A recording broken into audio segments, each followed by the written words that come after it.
कोकणातील शिमग्यातील विशेष आकर्षण असलेला संकासूर नक्की कोण होता आणि एक असुर असूनही तो सामान्य जनतेचा लाडका कसा झाला? चला आज संकासुराची खरी ओळख उलगडूया. खूप खूप वर्षांपूर्वी हयग्रीव नावाचा एक असुर होता. त्याने ब्रह्मदेवांच्या हातातून 4ही वेद पळवून नेले आणि खोल समुद्रात एका शंखात जाऊन लपला. म्हणून त्याचं नाव पुढे शंखासूर पडलं.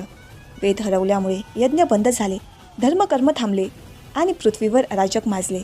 तेव्हा सर्व देवांनी विष्णूंना मदतीसाठी हाक मारली.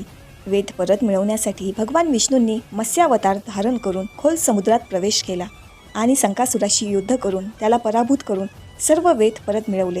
आता प्रश्न असा पडतो की संकासूर असुर असूनही त्याला देव किंवा रक्षक का मानतात?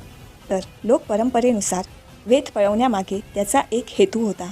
वेदांतील ज्ञान सर्वसामान्य तळागाळातील लोकांपर्यंत पोहोचवणे आणि ग्रामीण श्रद्धेनुसार एखादी उग्रशक्ती प्रसन्न ठेवली तर ती त्रास देत नाही, उलट संरक्षण करते.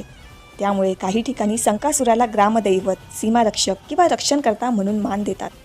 कोकण परंपरेत संकासुराला फक्त दुष्ट दैत्य म्हणून पाहिलं जात नाही, तर शिमगोत्सवातील दशावतार नाटकांमधील विनोदी, चतुर आणि रंगतदार पात्र म्हणून सादर केलं जातं. त्यामुळे लोक त्याला घाबरत नाही, उलट त्याच्या हातून मिळालेल्या वेतीचे फटके आशीर्वाद समजून स्वीकारतात. असा हा संकासूर शिमग्यात देवांच्या आधी पूजला जातो.